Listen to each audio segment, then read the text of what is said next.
여야를 막론한 증세 요구를 두고 국민에 대한 배신이라고 비난했던 박근혜 대통령. 오늘은 증세 없는 복지라는 말을 나는 한 적이 없다고 말한 것으로 전해졌습니다. 논란이 커지자 새누리당은 전원이 사실이 아니라고 진화했습니다. 노지민 PD와 뉴스 리뷰 진행하겠습니다. 어서 오시죠. 안녕하십니까. 증세 없는 복지라는 말을 나는 한 적이 없다라는 박근혜 대통령의 오늘 발언이 전해졌는데요. 얼마 후에는 또 그런 발언은 사실이 아니다 이렇게 뒤집기도 했습니다. 네, 증세 없는 복지. 지난 18대 대선 토론회 이후 박근혜 정부의 표어처럼 여겨져 온 말인데요. 대통령과 당 지도부 간 회동을 마친 원유철 새누리당 정책위 의장이 대통령은 한 번도 증세 없는 복지를 자기 입으로 말한 적이 없다고 말했다라고 밝혔습니다. 이 말이 나오고 진위 여부를 묻는 기자들에게 2번이나 거듭 확인했다고 합니다. 하지만 이 발언이 공개되면서 대통령을 향해서 대선 공약을 뒤집나 이런 비판 여론이 들끓었고요. 1시간여 만에 유승민 대표가 그런 말을 한 것은 없었다라면서 진화에 나섰습니다. 그 뒤에는 원유철 정책위 의장 역시 잘못 전달한 것 같다라고 번복했습니다. 박근혜 대통령이 어제는 증세는 없다라는 의사를 또 확고히 하지 않았습니까? 네, 어제 청와대 수석비서관 회의에서 박 대통령은 세금 부담이 국민에 대한 배신이라고 말했습니다. 바로 다음 날인 오늘 이렇게 증세 없는 복지를 주장하지 않았다, 유체이탈식 발언을 한 것으로 전해지면서 파문은 더 커진 건데요.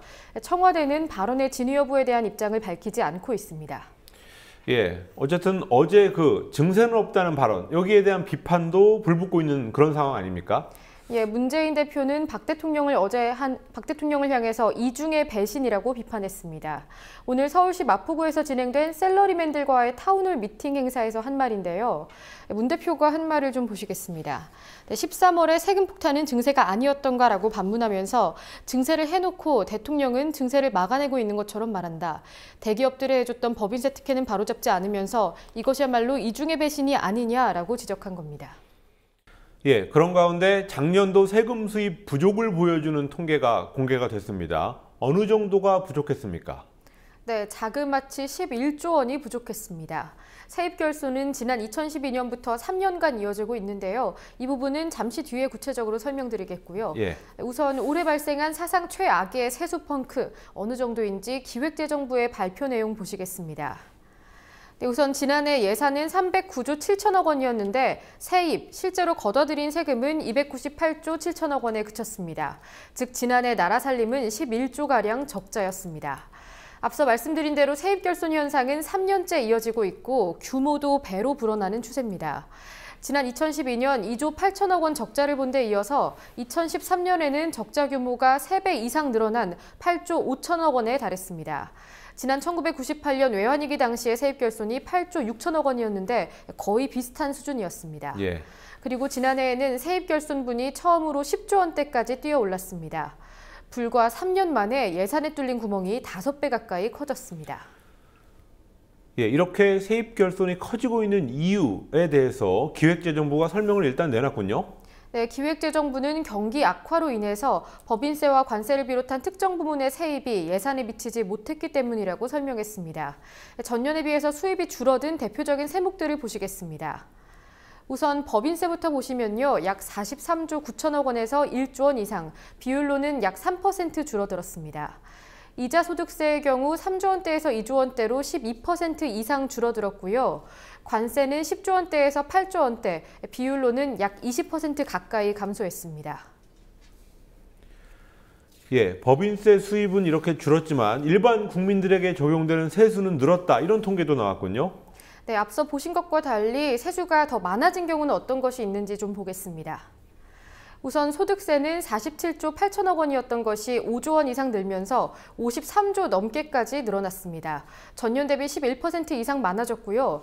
종합소득세는 5% 정도, 근로소득세의 경우에는 22조 원에서 3조 이상 늘어난 25조 4천억 원, 전년 대비 15.5% 늘었습니다. 정부는 법인세 등이 감소한 이유로 경기 침체를 들었는데 이 전제대로라면 어려운 시기에 유리지갑은 털고 기업 사정만 봐줬다는 비판을 피하기 어려워 보입니다. 어쨌든 법인세는 줄어들고 소득세는 늘어나는 그런 현상이 뚜렷이 확인이 됐습니다. 다음 소식으로 가겠습니다. 부실 자원 외교의 대표적인 사례, 캐나다 하베스트사 인수였습니다. 정유회사인 나알사를 끼워 샀다가 2조 원대의 손실을 봤었는데요. 소위 상류 부분 사업 인수에도 문제가 있었더군요. 네, 우선 석유 산업의 경우에는 상류 부문 그리고 하류 부문 사업으로 나뉩니다. 예. 원유 탐사에서부터 생산 단계까지가 상류, 그리고 수송에서 판매까지를 담당하는 정유 사업. 그러니까 논란이 됐던 날사가 담당했던 것이 하류 부문 사업입니다. 지난 국감 당시 도마에 올랐던 하류 부문 부실 인수에 이어서 상류 부문 사업을 인수할 때도 거품이 껴 있었다는 지적이 나왔습니다. 하베스트사 인수 거래가 아직 성사되지 않았던 때에 지식경제부가 보고받은 자료를 잠시 보시겠습니다. 네, 지식경제부의 의뢰로 지질자원연구원이 작성한 하베스트 상류사업 부문에 대한 검토 의견서입니다. 보시는 대로 생산, 개발 및 탐사 광고의 자산 가치가 과대하게 평가돼 있고 생산 광고 일부는 고갈 상태이기 때문에 생산량 유지를 위해서는 시설비나 운영비가 폭증하는 일이 우려된다고 써 있습니다. 예, 자산 가치가 너무 높게 평가돼 있다. 어느 정도로 높게 평가된 겁니까? 네, 11억 달러입니다. 한화로는 1조 원 이상 부풀려졌던 것으로 확인됐습니다. 석유공사와 지질자원연구원의 자산가치 평가를 좀 비교해 보겠습니다. 먼저 생산, 즉 원유 매장량에 관한 항목입니다. 상업적인 회수가 확실한 확인 매장량 그리고 가능성이 높은 추정 매장량의 경우 석유공사는 23억 3,800만 달러, 지자연은 16억 1,200만 달러로 평가했습니다. 그리고 그 아래 가능 매장량이라는 게 있는데요. 이건 탐사 결과로는 원유가 있을 것으로 나타나긴 하는데 실제로 발견된 가능성은 현저히 낮은 말 그대로 잠재적인 매장량입니다. 따라서 일반적으로 광구 매매가에 포함시키지 않는 게 일반적인데요. 석유공사는 2억 3,500만 달러의 가치가 있다고 판단했습니다. 네, 그리고 석유공사가 잠재적 가능성에 투자하기로 한 항목이 또 있습니다. 오일샌드나 CBM, 석탄층 메탄가스라는 건데요. 이 두 가지를 비롯한 탐사 및 잠재 자산입니다. 석유공사가 이 자산의 가치를 2억 500만 달러로 평가한 반면에 지자연 측은 일반적인 석유회사 인수합병에서는 자산 가치로 평가하지 않는다라면서 가치 평가 자체를 하지 않았습니다.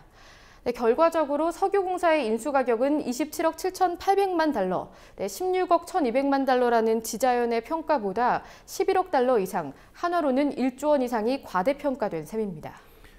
예, 이런 과대평가됐다는 사실이 계약이 끝나기 전에 확인이 된 겁니까? 네, 의견서가 지경부에 제출된 시점이 2009년 12월이니까요. 예. 석유공사와 하베스트 간의 인수계약이 체결된 지 2달 뒤입니다. 예. 하지만 거래가 완전히 성사되기 전까지는 그래도 여유가 있었습니다. 2009년 12월 한 달간의 하베스트사 인수거래 성사 과정입니다. 석유공사는 9일 지식경제부에 하베스트 인수건을 신고합니다. 그리고 지경부는 바로 다음 날 지질자원연구원 측에 타당성 검토를 의뢰했고요. 그리고 16일 지자연은 석유공사의 자산 가치, 그러니까 인수가격이 과대평가됐다는 의견서를 지경부에 제출했습니다. 하지만 지경부는 아무런 조치를 취하지 않았고요. 약 일주일 뒤에 캐나다 정부의 승인이 떨어지면서 석유공사의 하베스트 인수거래는 아무런 문제 없이 마무리됐습니다. 예, 이런 문제를 관가한 데 대해서 어떻게 책임을 물을 소지가 지금 있는 겁니까? 네, 오늘 문제를 제기한 최민희 의원은 최경환 당시 지식경제부 장관의 직무유기를 지적했습니다. 해외자원개발업법상 과거 지경부에 해당하는 산업통상자원부 장관은 필요하다고 인정될 때 관계기관의 조사를 의뢰하거나 또 사업계획 보완을 권고할 수 있습니다. 그런데 이러한 의무를 최경환 당시 지경부 장관이 저버렸다는 겁니다. 예. 하지만 보시는 대로 의무를 강제하고 있지는 않기 때문에 최경환 당시 장관이 법률을 위반했다고 보기는 어렵습니다. 최민희 의원은 관련 법률의 개정을 촉구하는 한편 강영원 전 석유공사 사장과 최경환 당시 지경부 장관 그리고 이명박 전 대통령이 국고 손실 책임을 져야 한다고 주장했습니다. 예, 뉴스 리뷰 노주민 PD였습니다. 수고하셨습니다.